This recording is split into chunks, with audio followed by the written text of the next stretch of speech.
Welcome at LILIOM Cinema Theater here in the beautiful city of Augsburg. We will be seeing the screening of your films Vitus Dance and Strad For Lunch soon.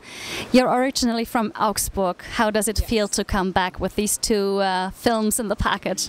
It's just a wonderful experience. I was born and raised in this town, and it was such a dream come true to go to America, make movies, come back here, even though they're in English, but people understand very well what's going on. Especially my films today will be very dance and music driven. So we have the struggle of a dancer in New York who's trying to make an audition, and it's her dream job and she doesn't get there. And what happens in life if you really want to achieve something and everything just goes south and something else might happen, something magical. So that's what this film is about. And then we have a concert film, the debut of Oscar Bojorquez, who is an Argentinian wonderful violin player, and he's going to play Argentinian music. He actually is South American, but he plays Argentinian music by 4 composers, and there will be a little surprise, which I will tell you now. I'll be dancing with a gentleman from Munich we have never met before, and we'll be doing a little tango improvisation. Wow, we will be surprised. But I met you first 2 years ago in Starnberg. Your film Mango Tango was nominated for the 15 Film Festival, and it was a great pleasure to have you there. And I learned about your story. You're originally from Augsburg, but you realized this dream of going to America and going there and make your dream come true, being a dancer in America. Exactly, just and a filmmaker then. Yeah, and because I took my cue from Gene Kelly. I was 5 years old and I saw Gene Kelly, an American in Paris, and I thought, how cool to be dancing, to make music and films and put it all together. So I'm very music and dance driven. Everything is from movement, even if it's not dance. It's so interesting. And emotion means motion, and emotion put a lot of emotion that moves you as an audience, hopefully. So you already acted, danced. You danced with Antonio Banderas. Yes. I've seen that video. It's very great. And That was I a think blast. you had a great dancing career in America as well. Yes. as an actress, and now as a film producer and director. Yes, exactly. So I did study directing and acting at the National Shakespeare Conservatory. That's how it all started. At the same time, I was studying dance.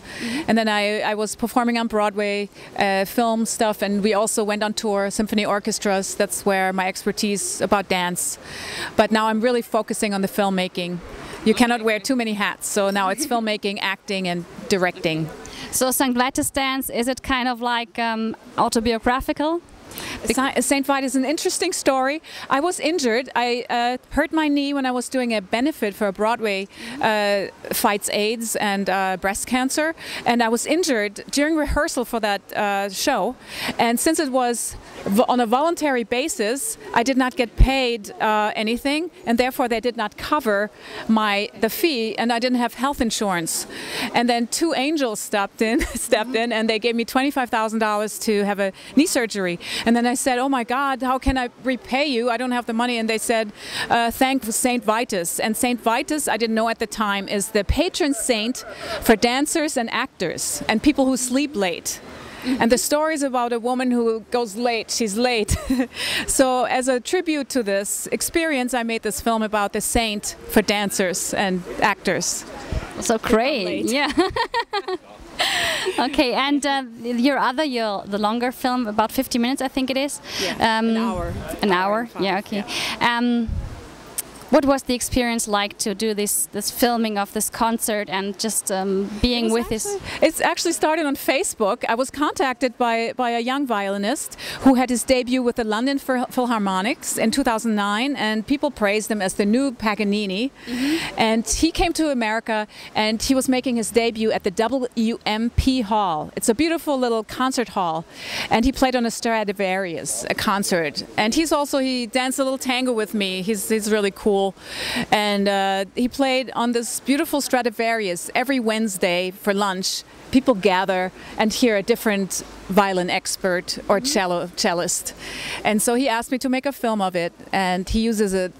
He's going to give it to Deutsche Grammophon, and he's going to shop it for Arte or different places. So he hired me as a director and writer of this. And you just told me you had a special experience when you went to Christie's? Oh, Christie's, yes. He went violin bow shopping. So the bows, they were very, very beautiful. There was carved ivory. That Paganini's bow sells for $250,000.